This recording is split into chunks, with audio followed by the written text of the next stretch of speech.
Hello friend, हमारी आज की कहानी है मलहम। प्यार में मिले धोखे का बदला कैसे लिया गुंजन ने।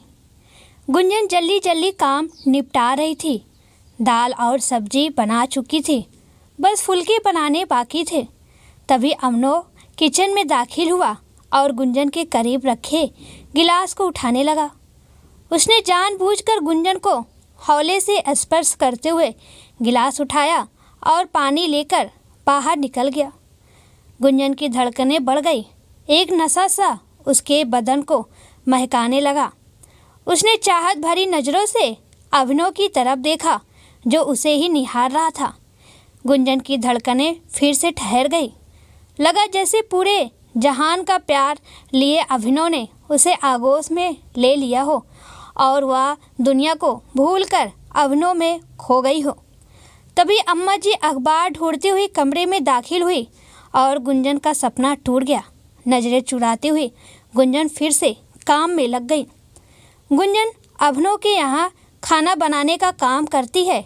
अम्मा जी का बड़ा बेटा अनुज और बहू शारिका जॉब पर जाते हैं। छोटा बेटा अभिनव भी एक आईआईटी कंपनी में काम करता है। उसकी अभी शादी नहीं हुई है और वह गुंजन की तरफ आकृष्ट है। 22 साल की गुंजन बेहद खूबसूरत है और वह अपने माता पिता की इकलौती संतान है। माता पिता ने उसे बहुत लाड प्यार से पाला है, इंटर तक पढ़ाया भी है, मगर घर की माली हालत सही नहीं होने की वजह से उसे दूसरों के घरों में खाना बनाने का काम शुरू करना पड़ा। गुंजन जानती है कि अभिनव ऊंची जाति का पढ़ा लिखा लड़का है और अभिनव के साथ उसका कोई मेल नहीं हो सकता, मगर कहते हैं ना कि प्यार ऐसा नशा है जो अच्छों की बुद्धि पर ताला लगा देता है। प्यार के एहसास में डूबा व्यक्ति सही गलत ऊंच नीच अच्छा बुरा कुछ भी नहीं समझता। उसे तो बस किसी एक शख्स का ख्याल ही हर पल रहने लगता है और यही हो रहा था गुंजन के साथ भी। उसे सोते जागते हर समय अभिनव ही नज़र आने लगा था। धीरे धीरे वक्त गुजरता गया। अभिनव की हिम्मत बढ़ती गई और गुंजन भी उसके आगे कमज़ोर पड़ती गई। एक दिन मौका देखकर अभिनव ने उसे बाहों में भर लिया। गुंजन ने खुद को छुड़ाने का प्रयास करते हुए कहा, अभिनव जी, अम्मा जी ने देख लिया तो क्या सोचेंगे? अम्मा जी सो रही हैं। गुंजन, तुम उनकी चिंता मत करो। बहुत मुश्किल से आज हमें ये पल मिले हैं, इन्हें यूं ही बर्बाद ना करो। मगर अभिनव जी, यह सही नहीं है। आपका और मेरा कोई मेल नहीं। गुंजन अब भी सहज नहीं थी। ऐसी बात नहीं है गुंजन, मैं तुमसे प्यार करने लगा हूँ। प्यार में कोई छोटा बड़ा नहीं होता। बस मुझे इन जुल्फ़ों में कैद हो जाने दो। गुलाब की पंखुड़ी जैसे इन लबों को एक दफ़ा छू लेने दो। अभिनव किसी भी तरह गुंजन को पाना चाहता था। गुंजन अंदर से डरी हुई थी, मगर अभिनव का प्यार उसे अपनी तरफ खींच रहा था। आखिर गुंजन ने भी हथियार डाल दिए। वह एक प्रेसी की भांति अभिनव के सीने से लग गई। दोनों एक दूसरे के अलंगबंध में बंधे प्यार की गहराई में डूबते रहे। जब होश आया तो गुंजन की आंखें छलछला आई। वह बोली, आप मेरा साथ तो दोगे ना? जमाने की भीड़ में मुझे अकेला तो नहीं छोड़ दोगे? पागल हो क्या? प्यार करता हूँ, छोड़ कैसे दूंगा? कहकर उसने फिर से गुंजन को चूम लिया। गुंजन फिर से उसके सीने में दुबक गई। वक्त फिर से ठहर गया। अब तो ऐसा अक्सर होने लगा। अभिनव प्यार का दावा करके गुंजन को करीब ले आता। दोनों ने ही प्यार के रास्ते पर बढ़ते हुए मर्यादाओं की सीमा रेखाएं तोड़ दी थी। गुंजन प्यार के सुहाने सपनों के साथ सुंदर घर संसार के सपने भी देखने लगी थी। मगर एक दिन वह देखकर भौचक्की रह गई कि अभिनव के रिश्ते की बात करने के लिए एक परिवार आया हुआ है। माँ बाप के साथ एक आधुनिक, आकर्षक और स्टाइलिश लड़की बैठी हुई थी। अम्मा जी ने गुंजन से कुछ खास बनाने की गुंजाइश की तो गुंजन ने सीधा पूछ लिया, ये कौन लोग हैं अम्मा जी? ये अपने अभी को देखने आए हैं। इस लड़की से अभी की शादी की बात चल रही है। सुंदर है ना लड़की? अम्मा जी ने पूछा तो गुंजन ने हाँ में सिर हिला दिया। उसके दिलो दिमाग में तो एक भूचाल सा आ गया था। उस दिन घर जाकर भी गुंजन की आंखों के आगे उसी लड़की का चेहरा नाचता रहा। आंखों से नींद कोसों दूर थी। अगले दिन जब वह अभिनव के घर खाना बनाने गई तो सबसे पहले मौका देखकर उसने अभिनव से बात की। ये सब क्या है अभिनव? आपकी शादी की बात चल रही है, आपने अपने घर वालों को हमारे प्यार की बात क्यों नहीं बताई?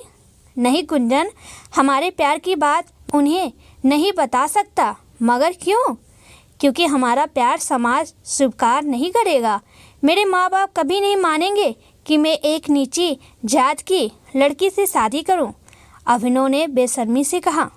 तो फिर प्यार क्यों किया था आपने? शादी नहीं करनी थी तो मुझे सपने क्यों दिखाए थे? तड़प कर गुंजन बोली। देखो गुंजन, समझने का प्रयास करो। प्यार हम दोनों ने किया है। प्यार के लिए केवल हम दोनों की रजामंदी चाहिए थी। मगर शादी एक सामाजिक रिश्ता है। शादी के लिए समाज की अनुमति भी चाहिए। शादी तो मुझे घर वालों के कहे अनुसार ही करनी होगी। यानी प्यार नहीं, आपने प्यार का नाटक खेला है मेरे साथ। मैं नहीं, केवल मेरा शरीर चाहिए था। क्यों कहा था मुझे कि कभी अकेला नहीं छोड़ेंगे? मैं तुम्हें अकेला कहाँ छोड़ रहा हूँ गुंजन। मैं तो अब भी तुमसे ही प्यार करता हूँ मेरी जान। यकीन मानो, हमारा यह प्यार हमेशा बना रहेगा। शादी भले ही उससे कर लूँ, मगर हम दोनों पहले की तरह ही मिलते रहेंगे। हमारा रिश्ता वैसा ही चलता रहेगा। मैं हमेशा तुम्हारा बना रहूँगा। गुंजन को कसकर पकड़ते हुए अभि ने कहा।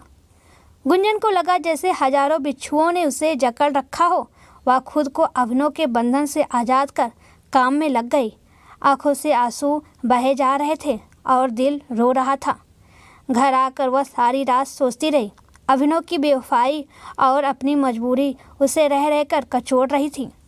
अभिनव के लिए भले ही यह प्यार तन की भूख थी, मगर उसने तो हृदय से चाहा था उसे, तभी तो अपना सब कुछ समर्पित कर दिया था। इतनी आसानी से वह अभिनव को माफ़ नहीं कर सकती थी। उसके किए की सज़ा तो देनी ही होगी। वह पूरी रात यही सोचती रही कि अभिनव को सबक कैसे सिखाया जाए।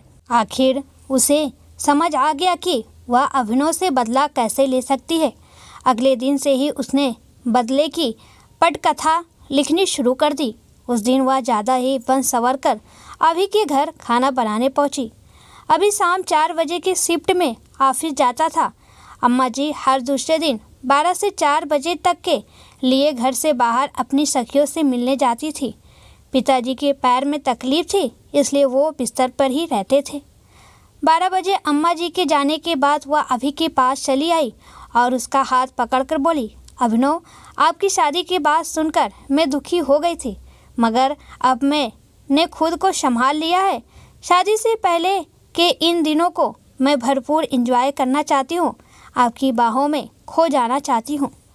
अभिनव की तो मन मांगी मुराद पूरी हो रही थी। उसने झट गुंजन को करीब खींच लिया। दोनों एक दूसरे के आगोश में खोते चले गए। बेड पर अभि की बाहों में मचलती गुंजन ने सवाल किया, कल आप सच कह रहे थे अभिनव, शादी के बाद भी आप मुझसे यह रिश्ता बनाए रखोगे ना? हाँ गुंजन, इसमें तुम्हें शक क्यों है? शादी एक चीज़ होती है और प्यार दूसरी चीज़। हम दोनों का प्यार और शरीर का यह मिलन हमेशा कायम रहेगा। शादी के बाद भी यह रिश्ता ऐसा ही चलता रहेगा, कहकर अभिनव फिर से गुंजन को बेतहाशा चूमने लगा। शाम को गुंजन अपने घर लौट आई। उसे खुद से घिन आ रही थी। वह बाथरूम में गई और नहाकर बाहर निकली, फिर मोबाइल लेकर बैठ गई। आज के उनके शारीरिक मिलन का एक एक पल इस मोबाइल में कैद था। उसने बड़ी होशियारी से मोबाइल का कैमरा ऑन करके ऐसी जगह रखा था जहां से दोनों की सारी हरकतें कैद हो गई थी। यह काफ़ी देर तक का लंबा अतरंग वीडियो था। 10 दिन के अंदर उसने ऐसे 3-4 वीडियो और शूट कर लिए। फिर वीडियोज में एडिट करके बड़ी चतुराई से उसने अपने चेहरे को छिपा दिया। कुछ दिनों में अभिनव की शादी हो गई। 8-10 दिनों के अंदर ही उसने अभिनव की पत्नी से दोस्ती कर ली और उसका मोबाइल नंबर ले लिया। अगले दिन उसने अम्मा जी को कह दिया कि उसे मुंबई में जॉब लग गई है और अब काम पर नहीं आ पाएगी। उस दिन वह अभिनव से मिली भी नहीं और घर चली गई। अगले दिन सुबह सुबह उसने अपने और अभिनव के 2 अतरंग वीडियो अभिनव की पत्नी को व्हाट्सएप कर दिए। 2 घंटे बाद उसने 2 और वीडियो व्हाट्सएप किए और चैन से घर के काम निपटाने लगी। शाम 4 बजे के करीब अभिनव का फ़ोन आया। गुंजन को इसका अंदाज़ा पहले से था। उसने मुस्कुराते हुए फ़ोन उठाया तो सामने से अभिनव का रोता हुआ स्वर सुनाई दिया। गुंजन, तुमने यह क्या किया मेरे साथ? मेरी शादीशुदा ज़िंदगी की अभी ठीक से शुरुआत भी नहीं हुई थी और तुमने ये वीडियो भेज दिए। तुम्हें पता है माया सुबह से ही मुझसे लड़ रही थी और अभी अभी सूटकेस लेकर हमेशा के लिए अपने घर चली गई। गुंजन, तुमने ये क्या कर दिया मेरे साथ?